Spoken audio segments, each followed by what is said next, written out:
नमस्कार मित्रांनो, अश्विन महिन्याच्या शुक्ल पक्षातील दशमी तिथीला विजयादशमी असे म्हटले जाते आणि यामागे अनेक पौराणिक कथा सांगितल्या जातात।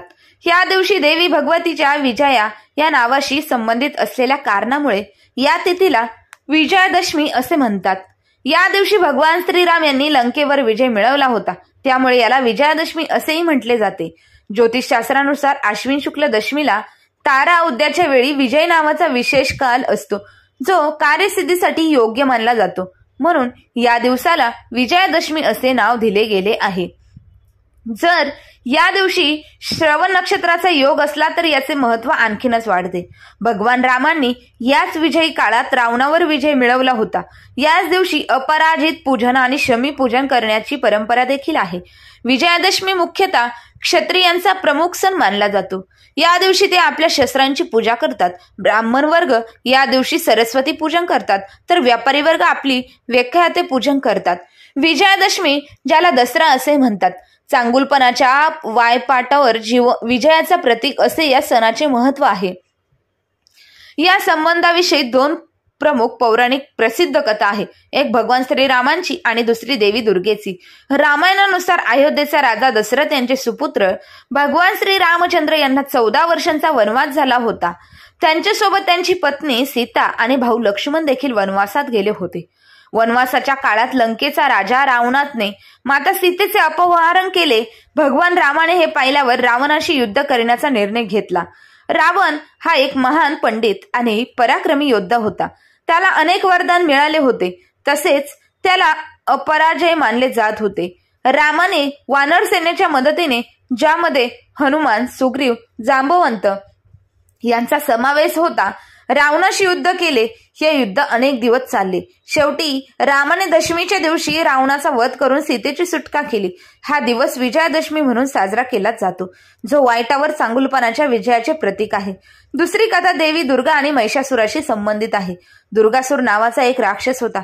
त्याने खडतर तप करून ब्रह्मदेवाला प्रसन्न केले आणि आपल्याला त्रैलोक्याचे राज्य मिळावे असा वर मिळवला। तसेच पुरुषाच्या हातून तुला मृत्यू येणार नाही असाही वर मिळाला। त्याला दुर्गासुराने इंद्र विरुद्ध युद्ध पुकारले। शुक्राचार्य दुर्गासुराचा गुरु होता। तो संजीवनी विद्येच्या जोरावर मेलेल्या राक्षसांना पुन्हा जिवंत करीत असे। ज्याने देवांना हरवून स्वर्गाचा ताबा मिळवला होता, महिषासुराने संपूर्ण ब्रह्मांडात भीती पसरवली आणि कोणत्याही देवता आणि योद्धा त्याला हरवू शकले नाहीत। इंद्राचा दुर्गासुराने पराभव केला आणि ब्रह्म, विष्णू आणि महेश यांना जिंकण्यासाठी तो धावून गेला। दुर्गासुराला पुरुषाच्या हातून मरण येणार नाही, म्हणून ब्रह्म, विष्णू आणि महेश यांनी त्याला मारण्यासाठी पार्वतीची योजना केली। पार्वती विजय नाव धारण करून शस्त्रशास्त्रांनी सज्ज झाली। महायक्षिणी, मोहमाया, चामुंडा इत्यादी 56 कोटी स्त्रियांचे सैन्य तिने उभारले। असिलोमा, दुर्गाधर, दुर्गमुख, बिडाल यांसारख्या अतिबलाढ्य राक्षसांना विजयादेवीने ठार मारले। त्यामुळे राक्षस संतापला आणि त्याने विजयादेवीवर प्रचंड पर्वत फेकला। देवीने आपल्या शस्त्राने पर्वताचे तुकडे केले। घनघोर लढाई सुरू करून तिने दुर्गासुराचा वध केला आणि विजय मिळवला।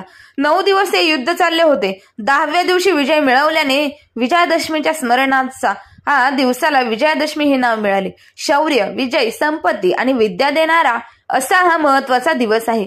विजयादशमी हा केवळ पौराणिक दृष्टिकोनातून नाही, तर आध्यात्मिक आणि सांस्कृतिक दृष्टिकोनातूनही महत्वाचा आहे। सण आपल्याला सत्य, धर्म आणि न्यायाच्या मार्गावर चाललेला विजय निश्चित होतो याची जाणीव करून देतो। या दिवशी अर्जुनाने शमी वृक्षाजवळ आपले धनुष्य उचलून शत्रूंवर विजय मिळवला होता। दुर्योधनाने पांडवांना दूतामध्ये हरवून 12 वर्षाचा वनवास आणि 13व्या वर्षात अज्ञातवासाची अट घातली होती।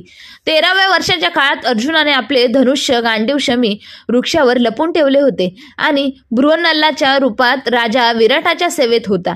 जेव्हा गायीचे संरक्षण करण्यासाठी अर्जुनाला युद्ध करावे लागले, तेव्हा त्याने शमी वृक्षावरून आपला धनुष्य काढून शत्रूंवर विजय मिळवला। त्याचप्रमाणे श्री रामचंद्रांनी लंकेवर चढाई करताना शमी वृक्षाजवळच विजयाचा आशीर्वाद मिळवला होता। म्हणूनच विजयादशमीच्या दिवशी संध्याकाळच्या विजयी काळात क्षमी पूजन केले जाते। मित्रांनो, दसऱ्याच्या दिवशी आपल्याकडे सोने लुटण्याची एक प्रथा आहे। त्याविषयी एक कथा अशी, ते म्हणजे फार वर्षांपूर्वीची ही गोष्ट आहे। पूर्वीच्या काळी पैठण नगरात देवदत्त नावाचा एक ब्राह्मण होता। त्याला कौस्य नावाचा एक पुत्र होता। त्याने आपल्या पुत्राला भडोतशारी वरतंतू ह्या ऋषींकडे विद्यार्जन करण्यासाठी पाठविले। ऋषीकडे राहून कौस्य विद्यार्जन करू लागला। विद्यार्जन पूर्ण होताच आपल्या गुरुने आपल्याकडून गुरुदक्षिणा घ्यावी अशी कौसाची फार इच्छा होती, पण त्या काळी गुरुदक्षिणा म्हणून कोणतीही फी आकारली जात नसे। कौसाने फार आग्रह केल्यामुळे वरतंतू ऋषी त्याला म्हणाले, तुझा एवढाच आग्रह आहे तर तुला शिकवलेल्या प्रत्येक विद्येबद्दल 1 कोटी, याप्रमाणे 14 कोटी सुवर्ण मुद्रा व त्या देखील एकाच व्यक्तीकडून 3 दिवसात मला आणून दे। एकाच व्यक्तीकडून 3 दिवसात एवढे द्रव्य मिळविणे फार कठीण होते। त्या काळी रघुराजा हा अयोध्येचा राजा मोठा उदार आणि विद्वांना आश्रय देणारा होता।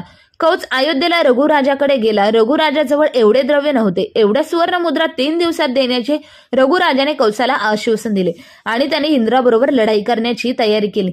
इंद्राला ही गोष्ट समजतात त्याने अयोध्येच्या नगराबाहेर शमीच्या आणि आपाट्याच्या वृक्षांवर कुबेराकडून सुवर्ण मुद्रांचा वर्षाव करून रघुराजाने 14 कोटी सुवर्ण मुद्रा कौसाला गुरुदक्षिणा म्हणून वरतंतू याच्या गुरुला अर्पण करण्यास दिल्या।